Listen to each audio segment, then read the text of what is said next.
Welcome to What Makes You Tick Best Bits. Have you ever wondered what it would be like to work at Google? What if you were in a commercial role inside what is largely an engineering company? How would that shape your philosophies and principles around leadership and sales and what customers expect from the people who work in a business like Google?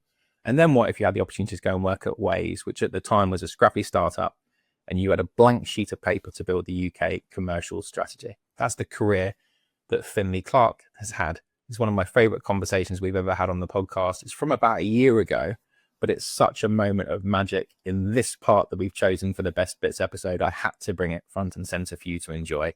If you do like this full conversation, we'll put a link in the show notes for you to enjoy the full podcast. Otherwise, every Sunday, we release the Best Bits. Every Wednesday afternoon now, we're going to release the main episode where you can meet your new virtual mentor.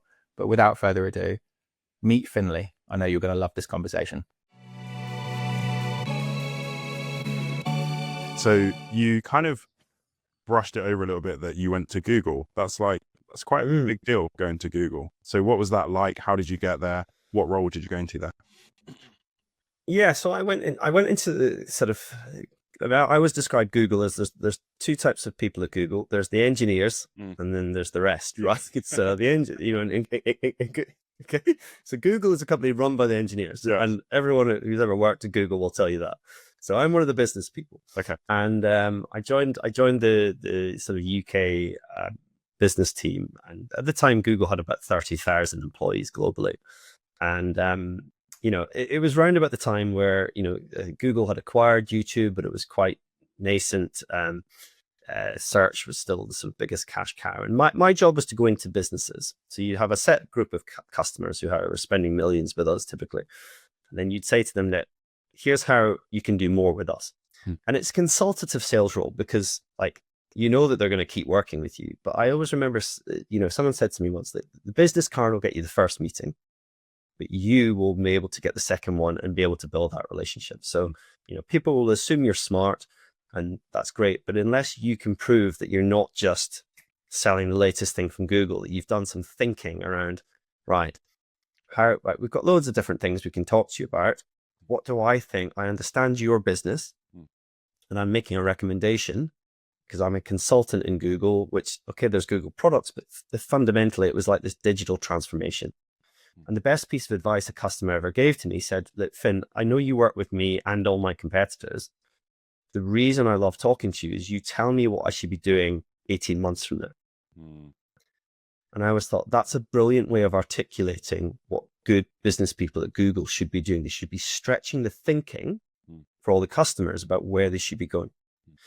And I think that's what stood me in good stead at Google, that's what I was trying to do with my sort of customers. And I always just remember, you were working with brilliant people. Everyone was super ambitious. At the time, I just remember thinking, I was learning big company stuff. I was learning about how you manage and hire teams properly. I was learning about, how you write strategy properly. And I just learned a lot of bigger stuff and different things than what I'd had previously in my career. And it was definitely when you go into an organization where there's in the UK, there was thousands of employees. Yeah, it's different. And it did make me sort of, I did love my time there. I met my partner there. We've got 2 kids now. And so I'll always be extremely fond of Google. Yeah. But I always tell people Google's not real life. Interesting. Right? Because I think a lot of people who I know and that you can work there for many, many, many years, if not decades, I'm always I really enjoyed it. I learned some stuff, but there's way more stuff. In fact, there's loads of stuff you don't learn when you're at Google. Yes. And actually, I've enjoyed the last few years when you step out of that and you've got more opportunities to actually stretch. And so it was a really well, put it this way, when I joined, it's a really well-oiled machine. Yeah. And I always used to joke, they say, they hire the smartest people, but then the machine tells them exactly what they need to do. It's it's not like someone telling you what to do. It's like the machine. Yeah. It's you should be talking to this customers about these things. It was just so it was an amazing business, amazing people. But for me, the real interesting thing I thought for me was when I left Google to join Waze, because that was the opportunity to build a business. And that's actually, to me, what I think I was missing. Mm. Mm. And so that was kind of the advertising, the marketing side of your career, right? That's the kind of theme for that. So you've got hospitality and then kind of digital marketing. Is that fair? Yeah. The media and advertising strand was about 10 years. Well, it's about, I say about 10, 15 years, because like Waze was my first chance to kind of build my own startup in a way. So I sometimes describe it as like a simulator, because you were building your own. I was the first employee in, and I was building it, but kind of, the company had been acquired by Google at that point. So I was sort of moving from one part of the fence to another part of the fence, but it was a totally different experience. But the business model at Waze was advertising. So the way we commercialized was, Waze was still part of the advertising, but it was also the link between going from media and advertising into fast growth startups. So that was the bridge. And it's probably one of the things that I'm most proud of, because, I do remember, that point I made about Google, where the machine tells you exactly what to do. Like at Waze, it was a blank sheet of paper. Yeah. Actually, that was that was exhilarating. I mean, I had a boss in France, and he said to me, "This is what's worked over here, but it might not work in your market. You need to go find out." I was like, "Okay." But I think the lesson for me was, like, at the time I spoke to other people about it, and my partner was working at Google as well, and she was like, "This is quite risky. What if it doesn't go well?" And I was always like, "Well, but if it goes well, it'll be my thing, and I'll have done it, and no one else will have done it. And if it doesn't, I can always come back. Like, my brand was good enough, I could come back to the other side of the fence." And I think that's the thing around, like, when you look at kind of upside. And one of the best pieces of advice I ever got was from a mentor of mine called Tim Willius, who is at Pinterest. And he said to me, like, "What's the next job?" So I was deciding between whether to go to work for Waze or stay within the Google system. And this question he asked me, it always stuck with me, like, what's the next job? Because I could see with Google, there was a linear path to, like, making director, your responsibility. There was a clear path there, right? But with Waze, I thought, okay, there's a path to country manager of this brilliant app and I just thought, God, it's going to open many more doors for me.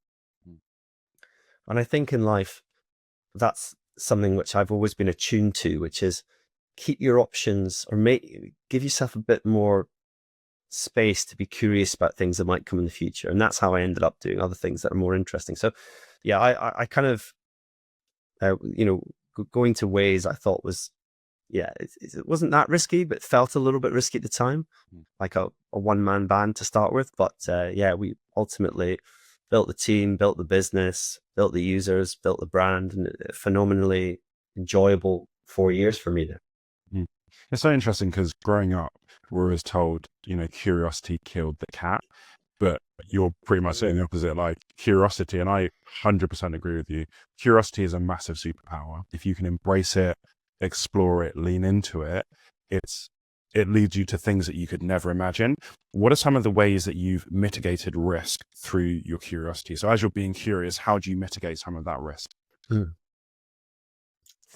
Yeah, that's a really interesting one to think about. So, the way I sort of think about it, I worked with a brilliant career coach and life coach, ultimately, a Colombian lady named Anna Maria. And we did a lot of work together at the time. And I remember her saying something to me which stuck to me, which is like, your head, your heart, and your gut need to be aligned. So when you're looking at opportunities, I really think, like, so your head is your logic, right? Which is, okay, do I think these, like, you meet people, you think about the opportunity, your left brain is like, right, do I think I can do this, right? Your right brain is like possibilities and inspiration, and like, so that's your heart, right? So your head and your heart is like, does this feel right? Your feelings, okay? Like thinkers and feelers, if you know the Myers-Briggs things. And then your gut is just like, are you compelled to do it? Like, what is it that's telling you, like, it's going to get you out of bed in the morning going, I really want to go and climb this mountain? Because like what I say to people today is like what my skill set is. Like I commercialize businesses. That's what I do, right? I commercialize businesses. So in some ways, the question is, well, what business do you want to commercialize? And that's a really exciting problem when you think about it, because there's brilliant businesses everywhere. Like if you'd asked me, or would you work in the recruitment space a few years ago, I would have been like, no. But then, like, having been a job seeker, I could see that it was totally broken. Yeah. And that was like, I fell in love with the problem. And I think that's one of the things I would urge anyone to think about with the curiosity. Like, can you fall in love with this problem and then apply what you've known in business? Because for me, like 80% of business tastes like chicken. So what I mean by that is like this, like the skills you need, like most of it is not applicable to an industry. Only I think of 20% is useful, is relevant to an industry. And there might be some industries that say, no, you need to know, you need to understand fintech and the payment space, or you know, I do get bits of that. But for me, I think certainly as you get higher up in your career, like a lot of the time, 80% of it is similar stuff. And sometimes you get to pick your problems, and sometimes you get given the problems. So I think about that in terms of if you're fortunate enough, and I guess for the people who are listening to this podcast are fortunate enough to think hard about what problems they want to solve, that's the bit I would probably focus on. Head, heart, and gut being aligned, and what do you want to go and like spend a chunk of your life trying to solve. Okay. And through your career, it sounds like it was probably around in Google. It sounds like that's when you started leading people. What was your leadership journey like? Yeah, so I started leading teams at Google. I mean, it's really simply small teams because they kind of adhere to like the sort of 2 pizza rule, where most of the team can eat 2 pizzas. That's kind of how they try and think about team sizes all of the time. So it's like 7 to 8 people. Okay. If the teams start getting larger, then they can feed 2 pizzas. This is the sort of the rule. So a lot of the teams that you'd be running would be smaller to start with anyway. So yeah, I had a team of people, and I always just remember like some of the things I found in early days was just this idea about what worked to motivate me probably wasn't the thing to motivate other people, and understanding, you know, how you really understand people's developments and be able to, once you have an understanding and that trust, and then you can challenge and try and, you know, be the person that, you know, I always try and tell people, like, you know, you're not going to work at one place for the rest of your life. You're going to, you want to develop people, and you take stuff from the good managers and you take stuff from the bad managers as well, right? But what you're trying to do is essentially, you know, what I always say to people, when you look back at this part of your career, I just think you should look back at it and go, that's where I did some of my best work. And you want, as a manager, to be able to try and instill, how do I get these people to do some of their best work? And that will be different for everyone. So that was something that you know, and I made a ton of mistakes. I mean, I made a load of mistakes, but now it's good that you make those mistakes and you try and not make the same ones again. Would you mind sharing some of the mistakes you made? You can. Yeah, absolutely. No, I did. In one job I was in, I hired a bunch of people that were like myself.